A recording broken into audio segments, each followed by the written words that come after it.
Hello, I'm the Doom Wizard. Today's March 7th, and here are your past week's headlines. Russia and Ukraine agreed to meet at the border of Belarus for a ceasefire, but that fell through, so more death and suffering. Но пасаран. И нет войне. Точно нет войны.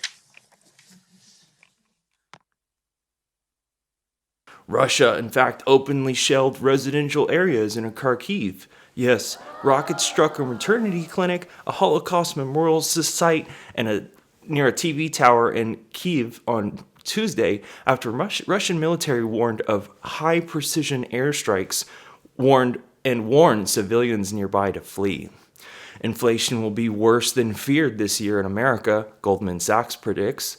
And the UN IPCC report part 2 of 3 came out.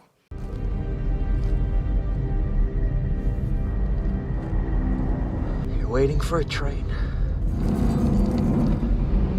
A train that'll take you far away. You know where you hope this train will take you. But you can't know for sure. Yet it doesn't matter. Now tell me why! Because you did it again! Torrential rains and flooding in eastern Australia kills 8, and Russian forces got stalled going to the capital. Ukraine requested to get into the EU, and the UN says Ukraine needs $1.1 billion plus $500 million for refugees. Scientists uncover the largest crater on Earth under 100,000 years old. Apple and Ford halt sales in Russia. Biden said to Russia, no more, in a State of the Union speech where he also agreed to release 60 million more barrels of reserve petroleum oil, to which got bipartisan applause from the audience. Despite climate change being on the forefront of his agenda, it wasn't even mentioned in his speech. BP and Shell are exiting Russian partnerships, and hundreds of people are protesting gender stuff in Austin, Texas, that is.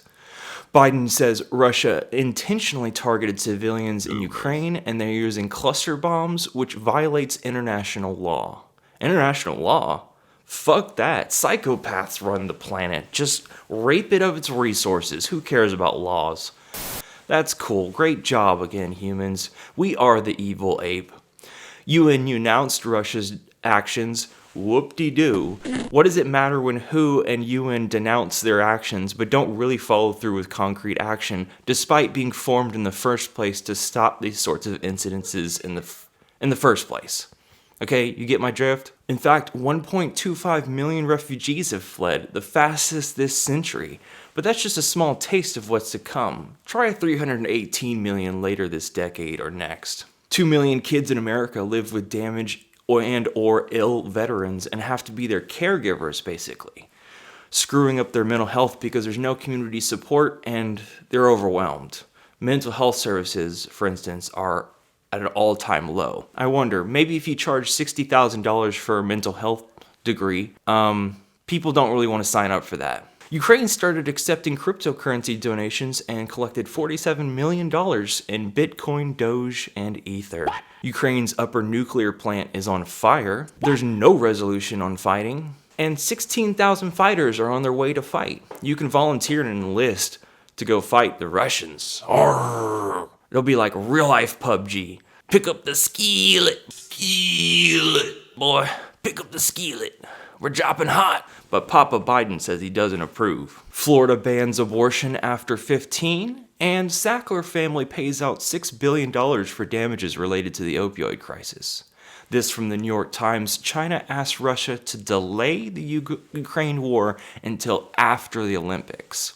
Wow. Russia attacked evacuees, hand-to-hand combat in many cities, the British government going to finally crack down on more Russian oligarchs in Britain. Why are they so fucking late? Right, because Britain has this super lax laws on financial havens.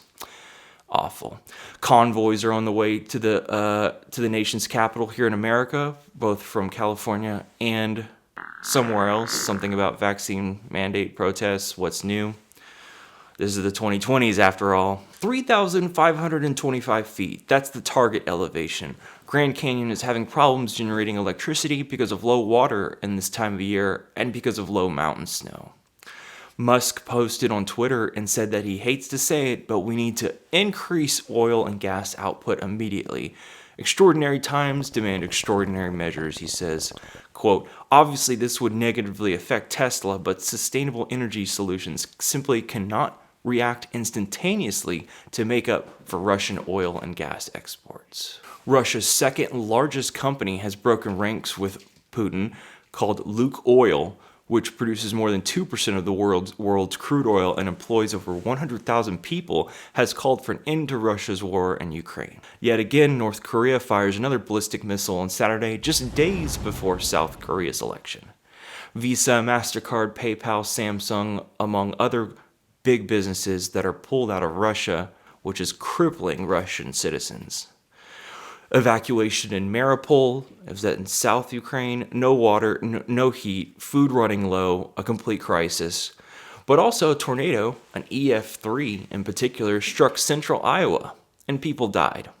But this is fine, because my stonks and profit, okay? Hundreds forced to leave Florida Panhandle because of a wildfire in Florida. Pretty gnarly week, guys, not gonna lie. This has been your March 7th update. What's happening in the world? My name is Reagan, the Wizard. And please hit like and subscribe. There's a donation link below to keep this program going. And I'll talk to you guys soon. Peace and love.